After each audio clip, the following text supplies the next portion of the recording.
আমি তো তোমাকে যেতে বলিনি, তুমি চলে গেছো, বুঝতে পারোনি। আফসোস করি না, কেন জানো? কারণ তুমি চলে গেছো, হয়তো দুদিন পরে চলে যেতে কষ্টটা আরো বেশি হতো।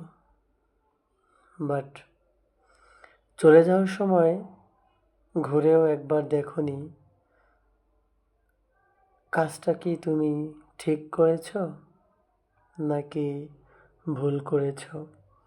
আমি জানি না কিসের আশায়, কিসের জন্য বা কিসের কমতি ছিল তোমার, আমি আজও জানি না। এই আফসোসটাই আমাকে প্রতিদিন কুরে কুরে খায়। জানো তো, কিছু মানুষ জীবনে আসে, মায়া বাড়িয়ে দিয়ে যায়।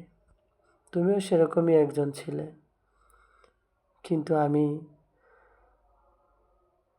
কষ্ট পেয়েও, মানে কষ্টটাকে ওইভাবে, মানে কি বলে, মানে তুমি তো সব কিছু জানতে যে আসলে আমার ওরকম কেউ নেই। হ্যাঁ, মানুষের অনেক আপনজন থাকে, অনেক কিছু থাকে।